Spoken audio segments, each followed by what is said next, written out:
தமிழகம் எங்கும் Max gold cash for your gold. Max gold நீங்க தங்க மட்டும் இல்லைங்க, பிளாட்டினம், டைமண்ட், சில்வர், ரூபினி எதை வேணாலும் விற்கலாம். உங்களுக்கான பணம் ரொக்கமா கையிலயோ இல்லைன்னா பேங்க் அக்கௌண்ட்லயோ உடனடியாக செலுத்திடுவாங்க. மார்க்கெட் மதிப்பை விட 100 ரூபாய் ஒரு கிராமுக்கு உங்களுக்கு கூடுதலாக கிடைக்கும். தமிழ்நாடு முழுக்க டோர் ஸ்டெப் சர்வீஸும் இவங்க ப்ரொவைட் பண்றாங்க. உங்களுக்கு கோல்ட விற்கணும்னு அதுக்கு ஒரே ஒரு பெஸ்ட் பிளேஸ் மேக்ஸ் கோல்டு தான். கால் 04445454545. வணக்கம். Big topic with Karthik Mayakumar. Mudhalvan படத்தை கண்ணு மூடி பார்த்துட்டு இருக்காம இருக்கல, இதை பத்தி தான் முழுக்க பார்க்க போற நிகழ்ச்சியில் போலாம்.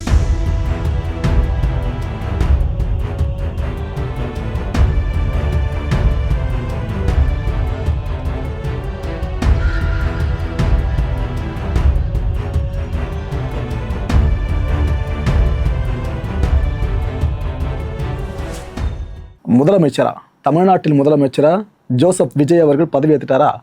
பதவி ஏற்ற கையோடு தலைமைச் செயலகம் வந்தார். வந்தவருக்கு அந்த பெருங்கனவருக்கு பாருங்க, அந்த சிஎம் சீட்டு, அதை நோக்கி மெல்ல மெல்ல மெல்ல நகர்ந்து வந்தார். முதல்ல திருவள்ளுவர் ஸ்டாச்சுவை பார்த்தாப்புல, அதுக்கப்புறம் அப்படியே ரைட்டில் கட் பண்ணி அந்த சீட்டுக்கிட்ட வந்தார். ஒரு வித தயக்கம், ஒரு இனம் புரியாத தயக்கம் அவர்கிட்ட நல்லா தென்பட்டுச்சு. ஏன்னா யோசிச்சு பாருங்க, எப்பேற்பட்ட ஜாம்பவான்கள், அரசியல் ஜாம்பவான்கள் அமர்ந்த இருக்க, அதில் சிஎம் அவர்களா விஜய் அவர்கள் அமர்றாங்கன்னா அந்த ஒரு தயக்கம் அவர் கண்டிப்பாக இருக்க தானே செய்யும். ஏன்னா ஃபர்ஸ்ட் டைமாக கட்சி ஆரம்பித்த உடனே பதவிக்கு வந்திருக்காப்புலனா சாதாரண விஷயமா இது. அந்த தயக்கத்தோட அந்த சீட்டில் அதுக்கப்புறம் கான்ஃபிடென்ட்டாக அமர்ந்தாப்புல விஜய் அவர்கள். அலுவலக பணிகள் இருக்குல்ல, அதை இனிதே ஆரம்பிச்சிட்டாரு அஸ் எ சிஎம்மா. விஜய் அவர்களுக்கான, அதாவது முதலமைச்சர் விஜய் அவர்களுக்கான செயலாளர்களாக 2 பேர் அப்பாயின்ட் பண்ணப்பட்டிருக்காங்க. 2 பேர் ஐஏஎஸ் ஆஃபீஸர்ஸுங்க. ஒருத்தர் செந்தில்குமார், இன்னொருத்தவங்க லக்ஷ்மி பிரியா. முதலமைச்சராக ஒருத்தர் பதவி எடுத்ததும் அவர் போடுற கையெழுத்து இருக்குல்ல, அது எப்போவுமே தனி மவுஸ் இருக்க தான் செய்யும். பெரிய எதிர்பார்ப்பை ஏற்படுத்தி விடுற மாதிரி இருக்கும். மக்கள் மத்தியில் நாளே நம்பிக்கை விதைக்கிற மாதிரி இருக்கும். அந்த வகையில் 3 திட்டங்களை விஜய் அவர்கள் கையெழுத்து போட்டிருக்காங்க. என்னென்னதை பற்றி போக சொல்கிறேன். அதுக்கு முன்னாடி இந்த ஒட்டுமொத்த திட்டங்கள் இருக்குல்ல, இது சார்ந்து என்னென்ன விஷயங்கள்லாம் பாசிபிள், எந்தெந்த விஷயம்லாம் கொஞ்சம் கஷ்டன்ற மாதிரி பல விஷயங்களை தலைமைச் செயலக அதிகாரிகளோடு அவர் ஆலோசனை பண்ணியிருக்காரு ஆஸ் அ சிஎம்மா. நிர்வாக செயல்பாடுகள் இருக்குல்ல, இதை பற்றி ஃபுல்லாக கேட்டு தெரிஞ்சிட்டு இருக்காப்புல. ஏன்னா நீங்கள் சிஎம்மாக சார்ஜ் எடுக்கிறது வேற, என்னென்ன பணிகள் இருக்குது, என்னென்ன பொறுப்புகள் இருக்குது, எதை எந்தெந்த ஃபார்மெட்டில் செய்யணுன்ற விஷயம் இருக்குல்ல, அது அவ்வளோ சீக்கிரம் தெரிஞ்சிக்க முடியாது. அதுக்கு சில நாட்கள் எடுக்கும். அந்த ஒரு பணியை விஜய் அவர்கள் செம்மையாக ஆரம்பிச்சிருக்காங்க. இதில் ஆக்சுவலாக அமைச்சர்கள் இருந்திருக்காங்க, உயரதிகாரிகள் பல பேரும் எந்த ஒரு மீட்டில் கலந்துக்கிட்டாங்க. அண்ட் இந்த கையெழுத்து சொன்னல, அது மின்சாரம் பேஸ் பண்ணது தான். மின்சாரம் சரியாக ஒரு கவர்மெண்ட் மக்களுக்கு வழங்குறாங்க அப்படின்னா அவங்கள ஆட்சியில் மேக்ஸிமம் இருக்க வைப்பாங்க. மின்சாரம் வழங்குறத பெரிய கட்டு நடந்துக்கிட்டு இருக்கு அப்படின்னா ஆட்சியை விட்டு தூக்கி போட்டுருவாங்க. இது தமிழக அரசியலில் புதுசு கிடையாதுங்க. எப்பப்போ நடந்திருக்குன்னு கண்டிப்பாக உங்களுக்கு தெரிஞ்சிருக்கும். ஸோ இந்த முதல் கையெழுத்து அது சார்ந்து தான். அதாவது 2 மாதத்துக்கு 200 யூனிட் மின்சாரம் வரைக்கும் இலவசம். தேர்தல் வாக்குறுதி எப்போ சொல்லியிருந்தாங்க இலவசம்னு சொல்லிட்டு, அந்த ஒரு திட்டம் சார்ந்த கையெழுத்தை போட்டிருக்காப்புல. ஆனால் இதில் என்ன தெரியுமா ட்விஸ்ட்டு, 500 யூனிட்ஸ்க்கு குறைவாக யார் யார் வீட்டில் நீங்கள் பயன்படுத்துகிறீங்களோ அவங்களுக்கு மட்டும்தான் இந்த 200 யூனிட் இருக்கும். மாதம் 2 மாதங்களுக்கு 200 யூனிட் வரைக்கும் உங்களுக்கு இலவச மின்சாரம் வழங்கப்படும். சரி ப்ரோ, எங்கள் வீட்டில் 500 யூனிட்டுக்கு மேலே நாங்கள் யூஸ் பண்ணுவோமே, எங்களுக்குலாம் இப்போ பெனிஃபிட் இல்லைன்னு கேட்டிங்கன்னா இருக்குது. பட் பாதிக்கு பாதி தான். அதாவது உங்களுக்கு 100 யூனிட் வரைக்கும் இலவச மின்சாரங்க. ஸோ இது முழுக்க ஏழை மக்கள் நலம் சார்ந்து மட்டும் தான் பெருசாக கொண்டு வந்திருக்காங்க. எல்லாருக்கும் காசு இருக்கவங்களுக்கு, செல்வ செழிப்பு இருக்கவங்களுக்கு எதுக்கு இந்த திட்டம் தேவைப்பட போகுது? கவர்மெண்ட் அதை செய்ய வேண்டிய தேவையோ இல்லை. அந்த வகையில் இது கரெக்டான ஒரு விஷயமா பார்க்கப்படுது. ஆனால் இங்கே என்ன தெரியுமா, பல பேருக்கு ஆதங்கத்தை ஏற்படுத்திருச்சு. ஏங்க இது நீங்கள் தெளிவாக சொல்லியிருக்கலாம் எங்கள் வாக்குறுதியில் எலெக்ஷனுக்கு முன்னாடி. அப்போல்லாம் நீங்கள் இந்த 500 யூனிட்டுக்குள்ளே பயன்படுத்தினா மட்டும்தான் 2 மாதத்துக்கு இந்த 200 யூனிட் சொல்லியிருந்தீங்கன்னா நல்லா இருந்திருக்குமே. ஆனால் தேர்தல் வாக்குறுதி அப்போ மாதம் 200 யூனிட் இலவச மின்சாரம் மட்டும் சொல்லியிருந்தீங்க. என்னங்க இது சரியான்ற மாதிரி பல பேர் இப்போ கேள்வி கேட்க ஆரம்பிச்சிட்டாங்க. ஏதோ அவங்களே இவங்களே குறை சொன்னீங்க, ஆனால் நீங்கள் இது போல் பண்ணலாமான்ற மாதிரி சில பேர் இப்போ பேச ஆரம்பிச்சிட்டாங்க. மக்களே, ஒரு அரசு அமையிறது பிரச்சனை இல்லை, அமைஞ்சதுக்கப்புறம் எதிர்கொள்கிற விமர்சனங்கள் இருக்குல்ல, அது சார்ந்து தான் பரவலாக பேசப்படும். இப்போ அதை டிவிகே கவர்மெண்ட் லைட்டாக பார்க்க ஆரம்பிச்சிருக்காங்க. டிஎம்கே சார்ந்து நீட் வாக்குறுதி ஞாபகம் இருக்கா? இது வரைக்கும் நீட் ஒழிக்கப்படலை, அது வேறு விஷயம். அதுக்கும் இந்த ஒரு வாக்குறுதிக்கு என்னங்க வித்தியாசன்ற மாதிரி சில பேர் கேள்வி எழுப்ப ஆரம்பிச்சிட்டாங்க. கேள்வி கேட்கணும், ஆளும் தரப்பை எதிர்த்து எப்போவுமே கேள்வி கேட்கணும். அதை இப்போ பல பேர் ஆரம்பிச்சிட்டாங்க. ஆக்சுவலாக இதில் நீங்கள் கவனிக்க வேண்டிய ஒரு விஷயம் சொல்லிடுறேன். ஆக்சுவலாக எலெக்ஷன் டைம்லேயே இவங்க வாக்குறுதி வெளியிடும் போது சொன்னாங்க 2 வார்த்தைகளை சேர்த்து, அதாவது தகுதியான வீடுகளுக்குன்ற வார்த்தைகளை பயன்படுத்தியிருந்தாங்க. புரிஞ்சுக்குங்க, தகுதியான வீடுகள் அப்படின்றது இந்த 500 யூனிட் குறைவாக மின்சாரம் பயன்படுத்துவாங்கள அந்த வீடை தான் அவங்க இன்புட்டாக கொடுத்துருக்காங்க. ஆனால் இதை எலெக்ஷன் முன்னாடி தெளிவாக சொல்லியிருக்கணுமே, இதென்ன இப்போ மட்டும் அந்த வார்த்தை ஜாலங்கன்ற மாதிரி சில பேர் கேட்க ஆரம்பிச்சிட்டாங்க. ரைட்டு. 2வது கையெழுத்து பார்த்தீங்கன்னா பெண்கள் பாதுகாப்பு சார்ந்து. பெண்கள் பாதுகாப்பை உறுதிப்படுத்துறதுக்காக சிங்கப்பெண் சிறப்பு அதிரடி படை உருவாக்கப்படுதுங்க தமிழ்நாடு முழுக்க. எப்படின்னா பெண்கள் சார்ந்து ஏதாவது புகார் வருது அப்படின்னா அவங்களுக்கு இழைக்கப்படுற கொடூரங்கள் கொடுமைகள் எல்லாத்த பற்றியும் எந்த புகார் வந்தாலும் உடனே ஆக்ஷன் எடுக்கணும். அதாவது ஒரு போலீஸ் ஸ்டேஷன்னா எல்லா புகார்கள் சார்ந்து ஆக்ஷன் எடுத்து இருப்பாங்களே ஜென்ரிக்கா. ஆனால் இந்த ஸ்டேஷன்ஸ் எப்படின்னாக்கா பெண்கள் புகார் சார்ந்து உடனே அவங்க ரியாக்ட் பண்ணணும். அதுதான் அவங்களோட ஒரே ஒரு வேலை. அந்தளவுக்கு கொண்டு வராங்க. ஆக்சுவலாக இந்த ஒரு விஷயம் இருக்குல்ல, இது முதலமைச்சரோட நேரடி கட்டுப்பாட்டின் கீழே இருக்கும், அவரோட கண்காணிப்பின் கீழே இருக்குன்ற விஷயத்தையும் இப்போ அஷ்யூர் பண்ணியிருக்காங்க. இன்னொரு பக்கம் பார்த்தீங்கன்னா ஆன்டி நார்காட்டிக் டாஸ்க் ஃபோர்ஸ், அதாவது போதைப் பொருள் தடுப்பு இருக்குது பார்த்தீங்கன்னா, இதை சார்ந்து தனியாக ஒரு பிரிவு செயல்பட்டுக்கிட்டு இருந்தாலும் ஒவ்வொரு மாவட்டங்கள் சார்ந்த செயல்பட்டு அப்படிங்க இருக்கும். இன்னும் ஃபுல் பிளெஜாக அதை பண்ண போகிறாங்களாம். போதைப் பொருள் புழக்கத்தை தடுக்கிறதுக்காக ஒரு மாவட்டத்துக்கு 1 அப்படின்ற வகையில் 37 போலீஸ் ஸ்டேஷன்ஸை கொண்டு வராங்க. போதைப் பொருள் தடுப்புக்காக மட்டும் ஸ்டேஷன்ஸை பிரத்யேகமாக கொண்டு வராங்க. 9 மாநகராட்சிகள் சார்ந்திருக்க காவல் மாவட்டங்கள் இருக்குல்ல, அதில் 1ன்ற விகிதத்தில் ஒட்டு மொத்தமாக 28 ஸ்டேஷன்ஸையும் கொண்டு வராங்க இந்த புதிய கவர்மெண்ட்டு. ஸோ ஆக மொத்தம் பார்த்தீங்கன்னா ஒட்டு மொத்தமாக 35 போலீஸ் ஸ்டேஷன்ஸ் மட்டும் இந்த போதைப் பொருள் தடுப்பு படையாக செயல்பட போகுது. இந்த ஒரு நல்ல இனிஷியேட்டிவும் முதலமைச்சர் அவர்கள் எடுக்கிறாங்க. ஸோ இந்த 3 திட்டங்கள் சார்ந்த முக்கியமான முதல் 3 கையெழுத்துக்களை சிஎம் அவர்கள் போட்டிருக்காங்க, வச்சு ஸ்டாலின் அவர்கள். ஆக்சுவலாக இவங்க ஒரு விஷயத்தில் பயங்கரமாக ட்ரிகர் ஆகிட்டாங்க. அது என்ன தெரியல, பதவியேற்பு விழாவில் விஜய் அவர்கள் பேசினார் பாருங்க, கடன் அவ்வளோ வாங்கி வச்சிருக்காங்க, உள்ள என்ன இருக்குது இல்லைன்னு தெரியல, போய் பார்த்தா தான் தெரியும், அதுன்னு சொன்னார்ல. அதில் முன்னாள் முதலமைச்சர் அவர்கள் ட்ரிகர் ஆகிட்டாங்க. என்ன சொல்லியிருக்காரு, கவர்மெண்ட் கிட்ட காசு இல்லையாம்ப்பா, அதெல்லாம் இருக்குது அப்படின்றார் அவர். எடுத்த எடுப்புலேயே இப்படிலாம் பேசாதீங்கன்னு அட்வைஸ் பண்ணியிருக்காரு விஜய் அவர்களுக்கு. கொடுக்க மனசும் ஆட்சி திறமையும் தான் வேணும், மற்றபடி எதுவும் பெருசாக இங்கே பிரச்சனை இல்லைன்னு சொல்லியிருக்காரு. அனுமதிக்கப்பட்ட வரம்பில் தான் கடன் இருக்குன்ற விஷயத்தை இங்கே ஒரு அஷ்யூர் பண்ணுறாரு. எனக்கு இங்கே தான் ஒன்று புரியலைங்க, எது அனுமதிக்கப்பட்ட வரம்பு? ஏன்னா ஒரு கட்சி ஆட்சிக்கு வரும்போதும் கடன் சுமை ஏறுதே தவிர இறங்க மாட்டுது. ஒரு கட்சியை கேட்குறப்ப இல்லைங்க அனுமதிக்கப்பட்ட வரம்பு தான் சொல்கிறாங்க. ஆக்சுவலாக அனுமதிக்கப்பட்ட வரம்புனா என்ன? என்னோட சிற்றறி கெட்டின வகையில் இது வரைக்கும் புரியல மக்களே, உங்களுக்கு தெரிஞ்சால் சொல்லுங்கள். பட்ஜெட்டில் இதை நாங்கள் தெளிவாக சொன்னோமேங்க, அது உங்களுக்கு தெரியாதா அப்படின்னு விஜய் அவர்கள் சார்ந்து கேட்குறாரு. இதெல்லாம் தெரிஞ்சுக்கிட்ட பிற்பாடும் நீங்கள் வாக்குறுதி கொடுத்தீங்களா? பரப்புரை டைமில் அவ்வளோ வாக்குறுதியில் அள்ளி வீசினீங்களே, பட்ஜெட்லாம் தாக்கனால பிற்பாடு தான் நீங்கள் வாக்குறுதியை கொடுத்தீங்க. மக்களை திரும்பவும் ஏமாற்றி திசை திருப்பாதீங்கன்னு சொல்லியிருக்காரு ஸ்டாலின் அவர்கள். அது மட்டும் இல்லை, செய்ய முடிஞ்சதை மட்டும்தான் வாக்குறுதியாக தருவேன் அப்படின்னு நீங்களே சொன்னீங்க. அப்படி சொல்லி தான் ஆட்சிக்கும் வந்திருக்கீங்க. ரொம்ப சீக்கிரமே வாக்குறுதி நிறைவேற்ற நுணுக்கம் இருக்குல்ல, அதை நீங்கள் தெரிஞ்சுப்பீங்க, எங்களை மாதிரியே நீங்களும் கற்றுப்பீங்கன்னு சொல்லியிருக்காரு. என்ன ப்ரோ இது தன்னிலை விளக்கமான்னு கேட்டிங்கன்னா நீங்கள் அப்படின்னு எடுத்துக்கலாம். ஏன்னா டிஎம்கே கொடுத்த வாக்குறுதிகளில் 100% நிறைவேற்றப்படலை.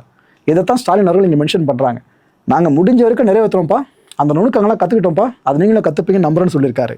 சரி, எது எப்படியோ முதலமைச்சராக பொறுப்பேற்றிருக்க விஜய் அவர்களுக்கு என்னோட மனப்பூர்வமான வாழ்த்துக்கள். பதவி ஏற்றதும் நீங்கள் போட்ட கையெழுத்துக்கள் இருக்குல்ல, அதை நான் வரவேற்கிறேன்னு சொல்லியிருக்காரு. ஒரு எதிர்கட்சியாக இல்லாமல் நல்ல எதிர்கட்சியாக திமுக செயல்படணும் அப்போ அஷ்யூர் பண்ணியிருந்தாலும் ஸ்டாலின் அவர்கள். ஏன்னா சட்டப்பேரவைக்குள்ளே எம்எல்ஏவாக வர முடியாமல் இருந்தாலும் அவர் அலுவலகத்தில் இருந்தபடியே இந்த அறிக்கையை இப்போ வெளியிட்டிருக்காங்க. Okay right. தங்கம் தென்னரசு, ஆக்சுவலாக இந்த இடத்துல பிடிஆர் அவர்கள் விளக்கம் கொடுத்துருக்கணும். ஆனால் அண்ணனுக்கு என்னாச்சுன்னு உங்களுக்கே தெரியணும்ல, மதுரை மத்திய தொகுதியில் தங்கம் தென்னரசு அவர்கள் இவர் என்ன சொல்கிறார், இப்போ நிதி இல்லை அப்படின்னு காரணம் தேடாமல் இருங்கன்னு சொல்கிறாரு. விஜய் அவர்கள் சார்ந்த அறிவுரை தான். அதாவது நீங்கள் வாக்குறுதியை கொடுத்துருவீங்க, ஏன் அதை நிறைவேற்ற மக்களை கேட்கும் போது நிதி இல்லைன்னு சொல்லுவீங்களா? அந்த காரணம்லாம் தேடாதீங்க, ஆக்கப்பூர்வ நிர்வாகத்தில் கவனம் செலுத்துங்கன்னு சொல்கிறாரு. கன்ஸ்ட்ரக்டிவ் கவர்மெண்ட்டாக கொண்டு போங்கப்பா, அதை விட்டு இதெல்லாம் சொல்லாதீங்க, காரணம்லாம் தமிழ்நாட்டோட வளர்ச்சிக்கு பாடுபடுங்கன்னு இவரும் அட்வைஸ் பண்ணியிருக்காரு. விஜய் அவர்களை பொறுத்த வரைக்கும் யார் அட்வைஸ் பண்ணாலும் ஏற்றுக்க மாட்டேன் அப்படின்ற மைண்ட் செட்டில் இருக்க பர்சன் கிடையாது. எவ்வளோ பேர் என்ன குறைகள் சொன்னாலும் அதை ஏற்றுக்கிட்டு அதை சரிப்படுத்தி பண்ணுற ஒரு தலைவர் தான். அப்படி இருக்கும்போது இந்த ஒரு சில விஷயங்களை அவர் ஏற்றுப்பான்னு நினைக்கிறேன். ஆனால் 100% அவர் ஏற்றுக்கிறதும் கஷ்டமான விஷயம்தான். ஆக்சுவலாக 200 யூனிட் மின்சாரம் இருக்குல்ல, இலவச மின்சார திட்டம், இது ஏற்கனவே அளிக்கப்பட்டு இருக்க மானியம் இருக்குது பாருங்க, அது உடனே சேர்த்து கூட்டி கழிச்சு பார்த்தீங்கன்னாக்கா அடிஷ்னலாக வருஷத்துக்கு 1730 கோடி ரூபாய் செலவு ஏற்படும். கவர்மெண்ட்டோட வேலை ஒரு நல்லாட்சி கொடுக்குறவங்க வேலை வருவாய் மூலத்தை பெருக்கிட்டு செலவினங்களை குறைக்கணும். ஆனால் இங்கே செலவு இன்க்ரீஸ் ஆகுன்றது இங்கே திட்டவட்டமாக தெரிஞ்சிச்சு அவங்களுக்கு. 100 யூனிட்டோ 200 யூனிட்டோ இலவசமாக அறிவிச்சினாலே அரசுக்கு தலைவலி பெருசாக போகுதுன்னு அர்த்தம். இப்போ எனக்கு என்ன எதிர்பார்ப்புனா, என்ன வேணாலும் நீங்கள் இலவச மக்களுக்கு கொடுக்கலாம் நலத்திட்ட உதவிகள், ஏன்னா அவங்ககிட்ட தான் வரி பணம் தானே, அவங்க திரும்பி செலவு பண்ணலாம், அது தப்பில்லை. ஆனால் தமிழ்நாடு அரசு திரும்ப கடன் சுமையில் சிக்காமல் இந்த வாக்குறுதிகளை நிறைவேற்றுறதுக்கு என்ன திட்டங்கள் அரசு கையில் இருக்குது? அதுவும் குறிப்பாக ரெவென்யூ சோர்சஸ் இருக்குல்ல, இப்போ வரைக்கும் அரசு சார்ந்து அதில் எதை அவங்க இன்னும் பூஸ்ட் பண்ண போகிறாங்க. உதாரணத்துக்கு டிவிக்கேல எனக்கு ரொம்ப பிடிச்ச ஒரு வாக்குறுதி பார்த்தீங்கன்னா சுற்றுலாத்துறை இருக்குல்ல, இதை மேம்படுத்தி ரெவென்யூ அதிகமாக எடுப்போம்னு சொல்லியிருந்தாங்க. என்னோட கவனம் அங்கே தான் போகுது. ஆனால் இந்த அளவுக்கு செலவு ஏற்படுது அப்படின்னா இதை சமாளிக்கிற அளவுக்கு சுற்றுலாத்துறையை அந்த அளவுக்கு மேம்படுத்த முடியுமா என்ன? ஆனால் தமிழ்நாடு தான் உலக சுற்றுலா மையங்களுக்கான தலைமையகமே, ஆன்மீக பூமி. இது சார்ந்தவங்க இன்னும் ஃபுல் பிளட்ஜாக கொண்டு போனால் மட்டும்தான் இதை ஈடுகட்ட முடியும். ஒன்று இதை பண்ணுறாங்களோ இல்லை மாற்று திட்டம் கையில் இருக்கான்றதை பொறுத்திருந்து பார்ப்போம்.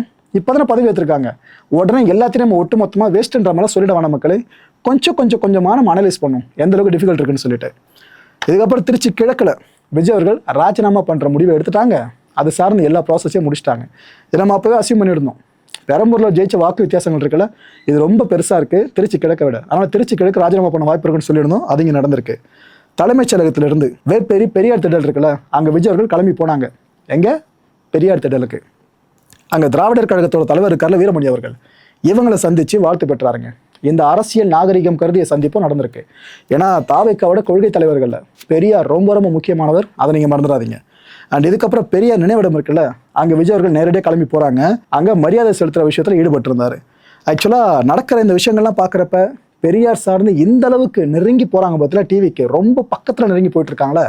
இதை பார்க்குறப்ப டிஎம்கே மட்டும்தான் எங்களுடைய எதிரிகள், அவங்கள சுற்றி இருக்க கூட்டணி கட்சிகளோ அவங்க கொண்டிருக்க சித்தாந்த நிலைப்பாடுகளோ எங்களுக்கு அதெல்லாம் எதிரிகள் கிடையாது. அதனால் நீங்கள்லாம் எங்கள் கூட இருங்கப்பா, இந்த திகாவாக இருக்கட்டும், சுற்றி இருக்கிற கூட்டணி கட்சிகளாக இருக்கட்டும். ஆனால் நடுவில் டிஎம்கே மட்டும் வேணாம், டிவிக்கே இருக்கட்டும்.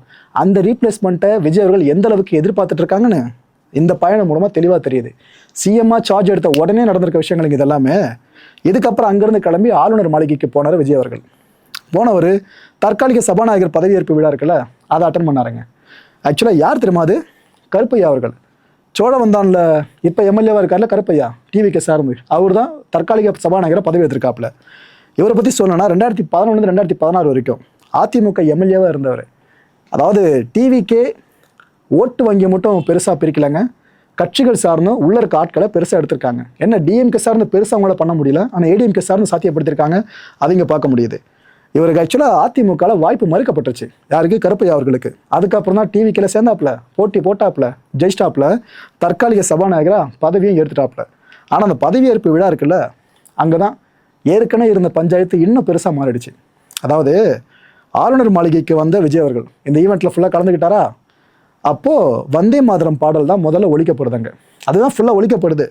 ஏற்கனவே இந்த பதவி பிரமாண நிகழ்வில் 3வது இடத்துக்கு தமிழ்த்தாய் வாழ்த்து தள்ளப்பட்டுருச்சுன்னு டிவிக்கு சார்ந்த அவ்வளோ விமர்சனங்கள் நாளே வளர்த்துருச்சு. அதை தாண்டி இங்கே ஆளுநர் மாளிகையோட இது நடந்துச்சா, பல பேர் இன்னும் அதை பெருசாக பேச ஆரம்பிச்சிட்டாங்க. என்னங்க இது, நீங்கள் இங்கே எங்களை ஆளலாம் சொல்லி நம்பி நாங்கள் விட்டது காரணமே மாநில சுயாட்சி நீங்கள் பாதுகாப்பீங்க தான். ஆனால் ஆரம்பத்தில் இப்படி சறுக்குதுன்னு பல பேரும் பேச ஆரம்பிச்சிட்டாங்க. ஆக்சுவலாக ஒரு ஆறுதல் சொல்லட்டுமா உங்களுக்கு? வெஸ்ட் பெங்காலில் சிஎம் பதவியேற்பு விழா நடந்துச்சுல, அங்கே தேசிய கீதம் மட்டும்தான் பாடியிருக்காங்க. அப்போ அதுக்கு என்ன சொல்கிறது? சார் ரைட்டு, வீரபாண்டியன் அவர்கள் இந்திய கம்யூனிஸ்டோட மாநில செயலாளர், இவர் தன்னோட ஆதங்கத்தை பதிவு பண்ணியிருக்காரு. மக்களே மறந்துடாதீங்க, திமுக கூட்டணி கட்சிகளோட தயவில் தான் டிவிக்கு ஆட்சி அமைச்சிருக்காங்க, அந்த விஷயத்தை மறந்துடாதீங்க. வீரபாண்டியன் என்ன சொல்கிறாரு? ஏங்க பதவியேற்பு விழான்னு உங்களுக்கு நடந்துச்சு, யாரும் சிஎம்மோட பதவியேற்பு விழா, அங்கே 3வது இடத்துல நீங்கள் தமிழ்த்தாய் வாழ்த்தை வச்சுருந்தீங்க பார்த்தீங்களா, இது மரபை மீறின செயலுங்க. பொதுவாக எப்படி நடக்கும்? நிகழ்ச்சி ஆரம்பத்தில் தமிழ்த்தாய் வாழ்த்தோடு தான் எல்லாம் நடக்கும், முடிகிறப்ப தான் நம்ம தேசிய கீதத்தை ஒழிப்போம். ஆனால் இங்கே என்னங்க இப்படி ஒரு மாதிரி ஆர்டரே மாற்றிருக்கின்ற மாதிரி அவற்றோட ஆதங்கத்தை பதிவு பண்ணுறாரு. இந்த தவறுக்கு யார் காரணம்னு கவர்மெண்ட் விளக்கணும், விளக்கி தான் ஆகணும். கூட்டணியில் இருக்காங்க, இவங்க தயவில் ஆட்சி அமைச்சிருக்காங்கன்னா விளக்கி தான் ஆகணும். இந்த தவறு இனிமேல் தொடரக்கூடாதுன்னு வார்னிங் இஷ்யூ பண்ணியிருக்காங்க. மக்களே இதுக்கப்புறம் அடுத்து நீங்கள் நிறைய வார்னிங்கை பார்த்துக்கிட்டே இருப்பீங்க.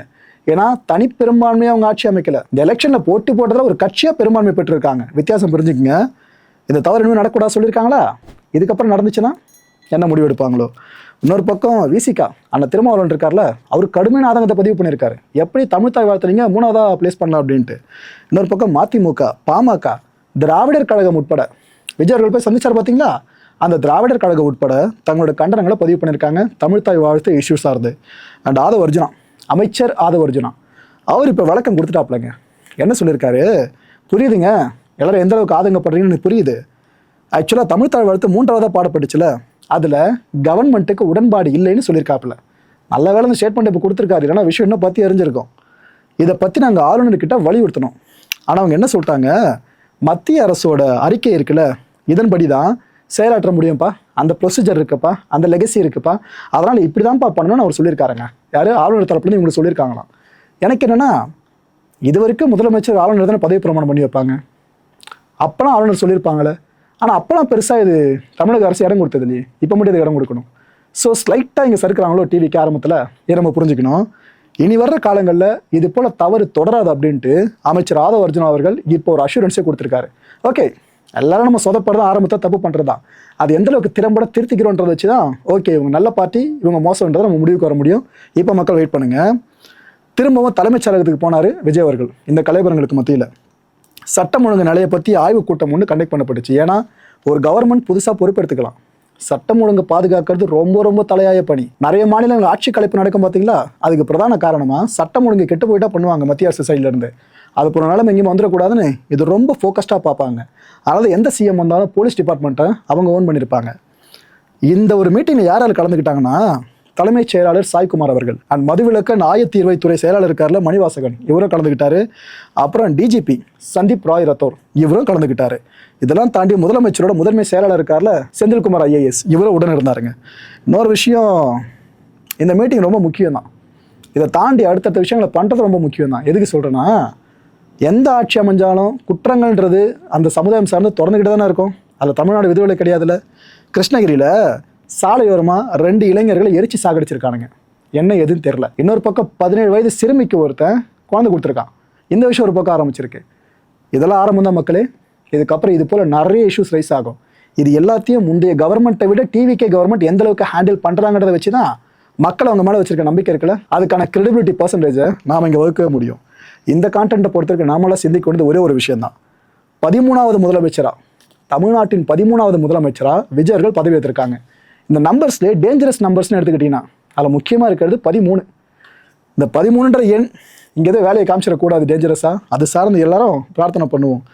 எனக்கு தெரிஞ்சு ஒரு கட் ஃபீலிங் சொல்கிற விஷயம், ஒரு 6 மாதம் வரைக்கும் ஆட்சி அப்படி இப்படின்னு போயிட்டு ஒரு கட்டத்தில் திமுகவும் அதிமுகவும் இல்லைங்க இந்த ஆட்சி மேலே நம்பிக்கை இல்லை, ரொம்ப சொதப்புறாங்க, இப்படியே விட்டால் மாநில சுயாட்சிக்கு பங்கம் ஏற்படுற போல இருக்கு, சட்டம் ஒழுங்கும் பெருசாக அடி வாங்கிட்டு இருக்கு, பார்த்தீங்கன்னா இந்த விஷயம் அந்த விஷயம்னு இதுக்கப்புறம் நடக்கிற விஷயம் மேற்கொள்ளிட்டு பேசலாம். அதுக்கப்புறம் மக்கள் நலனுக்காக நாங்கள் கூட்டணி அமைச்சா என்னன்னு திமுக அதிமுக ஒரு 6 மாதம் கழிச்சு ஒரு முடிவை பண்ணாலும் ஆச்சரியப்படுறதுக்கு இல்லை. எது எப்படியோங்க, இது டிவிக்கே ஸ்கோர் பண்ணுறதுக்கான நேரம். எந்த அளவுக்கு சொன்ன விஷயங்களை கரெக்டாக இம்ப்ளிமெண்ட் பண்ண முடியுமோ அவங்க அதில் ஃபோக்கஸ் பண்ணாலே எவ்வளோ பலமான எதிரிகள் வந்தாலும் தாவிக்க ஈஸியாக தப்பிச்சிடலாம். பாப்பா என்ன ஆகுதுன்ட்டு அடுத்த நிகழ்ச்சியை சந்திக்கலாம். நன்றி, வணக்கம். தமிழகம் எங்கும் Max gold, cash for your gold. Max gold நீங்க தங்க மட்டும் இல்லைங்க, பிளாட்டினம், டைமண்ட், சில்வர், ரூபினி எதை வேணாலும் விற்கலாம். உங்களுக்கான பணம் ரொக்கமா கையிலயோ இல்லைன்னா பேங்க் அக்கௌண்ட்லயோ உடனடியாக செலுத்திடுவாங்க. மார்க்கெட் மதிப்பை விட 100 ரூபாய் ஒரு கிராமுக்கு உங்களுக்கு கூடுதலாக கிடைக்கும். தமிழ்நாடு முழுக்க டோர் ஸ்டெப் சர்வீஸும் இவங்க ப்ரொவைட் பண்றாங்க. உங்களுக்கு கோல்ட விற்கணும்னு அதுக்கு ஒரே ஒரு பெஸ்ட் பிளேஸ் மேக்ஸ் கோல்டு தான். கால் 04445454545. என் அன்பார்ந்த மாயம் ஸ்டுடியோஸ் நேயர்களே, மாயம் பக்தின்னு ஆன்மீகத்துக்காக பிரத்யேகமா ஒரு சேனலை கொண்டு வந்திருக்கோம். மறக்காம சப்ஸ்கிரைப் பண்ணி அந்த சேனலுக்கு உங்களோட ஆதரவை மனப்பூர்வமா தெரிவிங்க. வணக்கம் மாயம் ஸ்டுடியோஸ் நண்பர்களே.